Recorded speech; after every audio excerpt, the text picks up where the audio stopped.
Miséricordieux, le très miséricordieux. Si on me disait un jour, supposons que le christianisme soit la vraie religion et que l'islam la fausse, si cela s'avérait vrai, qu'est-ce que tu penses peut arriver le jour de la résurrection? Bien que ayant la ferme croyance à ma religion, mais c'est une simple imagination, qu'Allah me pardonne cela. Mais si cette imagination est vraie, quelle sera ma réponse le jour dernier? Je pourrais dire que j'ai cru au Seigneur que Christ adorait et prié pour lui et lui invoqué, à qui il a ordonné d'adorer, comme il est dit dans ces versets bibliques.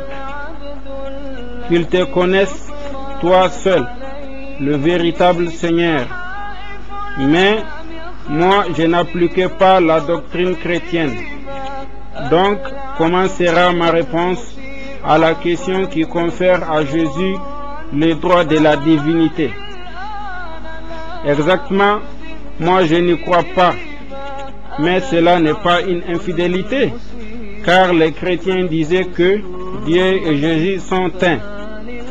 Sauf que moi, je n'ai pas cru au sujet de l'incarnation. Mais la question qui reste est que moi, je crois à Dieu. Je lui adore. Le Christ lui-même a expliqué dans plusieurs versets qu'il n'est qu'un messager. Son message est mentionné dans plusieurs passages, comme par exemple, les actes que le Père m'a ordonné de faire, c'est ça même que je fais. Cela prouve que je suis envoyé par lui et je ne peux pas lui désobéir. Je lui adore justement comme j'entends et je ne cherche pas à réaliser ma vouloir, mais plutôt la vouloir de celui qui m'a envoyé. Ensuite, je réponds que le Messie n'a jamais dit qu'il est Dieu et n'a jamais dit aussi qu'on lui adore. Si vraiment je l'aime, pourquoi je lui contredire? Et je faisais des actes qui ont été défendus par lui. Il a dit qu'ils te connaissent. Il n'y a d'autre Dieu que vous. Vous êtes le véritable Seigneur. On peut me juger à ma croyance que le Christ n'a pas été crucifié. La réponse est qu'il y en a dans la Bible des preuves évidentes à cela. Le Christ a dit avant qu'on l'y attaque, moi j'irai vers celui qui m'a envoyé. Mais au moment du jugement, la personne qui a été prise dit, qui vous voyez présentement? Le Fils de l'homme s'assoit à la droite du Seigneur, le Tout-Puissant, venant à la direction des nuages. Comment se fait-il que Jésus se trouve devant eux? Puis il dit, qui vous voyez présentement? Cela est une preuve que c'est un autre qui en parle. C'est le semblant qui est mentionné dans le Coran. De plus, il n'est pas logique que ses élèves soient les premiers à lui rejeter. Et surtout Boutrous, qui l'avait nié franchement. Christ, que la paix soit sur lui, a dit, celui qui me nie ne fait pas partie de nous. Donc il n'est pas logique que ses élèves soient les premiers à lui me croire. Mais pourquoi les dogmes de rançon, malgré Jésus n'a point dit cela dans la Bible? Cependant, les preuves qui s'y trouvent le contredisent, comme ces versets. On ne doit pas tuer les parents pour les enfants, ni les enfants pour les parents. Chacun est pris par son fardeau. Comment se fait-il qu'on trouve ce genre de discordance dans une doctrine? Parfois, il établit la responsabilité de chacun pour soi. Et parfois autre, il fait porter les fils d'Adam les fardeaux de leur père Adam. Donc, j'ai la raison de ne pas savoir croire d'un dogme de cas pareil. On peut me juger à ma croyance de la falsification de la Bible. D'ailleurs, la Bible justifie cela, comme ces versets. Quand je suis témoin pour moi-même, mon témoignage n'est pas agréé. À d'autre part, quand je témoignage pour moi-même, mon témoignage est agréé. Cette contradiction ne justifie que la falsification de la Bible.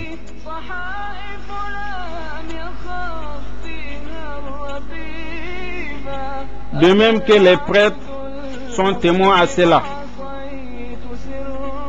Qu'est-ce qui reste qu'on doit me juger après tout cela? Mes actes sont identiques à ceux des bons musulmans. Ils seront acceptés si Dieu le veut, et je serai parmi les gens de paradis. Puisque l'islam m'a recommandé de faire tout ce qui est bon, et il m'interdit de faire tout ce qui est mauvais. Même si je prends en considération que le christianisme est la vraie religion. Mais si c'était le cas contraire, quel sera le sort des chrétiens de nos jours? Est-ce qu'ils seront pardonnés sur le fait qu'ils ont donné à Dieu des attributs qui ne lui conviennent pas? Fœtus, nourrissons, êtres humains, crucifiés et autres attributs qui sont interdits même logiquement. Donc, est-ce que Dieu va leur pardonner leur mécroyance au prophète Mohammed? Que la paix soit sur lui, et leur négligence envers son message. Et ils se sont contentés au propos de leurs prêtres, malgré les prodiges qui s'y découvrent chaque fois. Est-ce que Dieu va leur pardonner leur glorification à leurs prêtres et leur croyance que personne n'a le droit de rentrer au paradis sans leur consentement, et qu'ils ont le droit de pardonner les péchés des gens?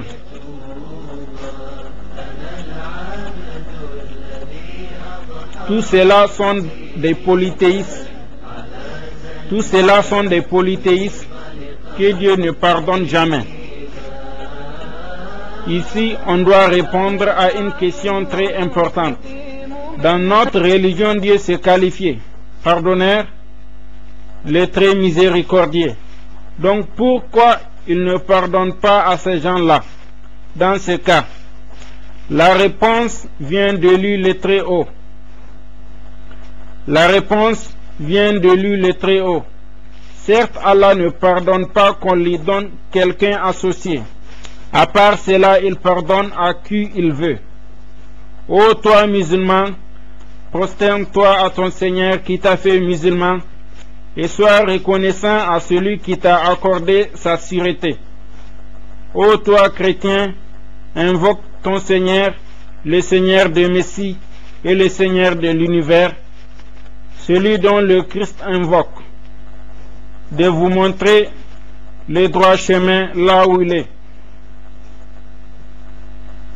Ô toi chrétien, tu préfères invoquer Christ ou bien le Seigneur des Messies? Si le paradis est réservé exclusivement aux Juifs, les musulmans vont l'introduire. Les musulmans vont l'introduire parce qu'ils croyaient au message de Moïse.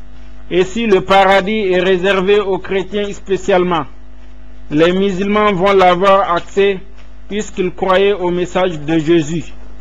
La paix soit sur lui.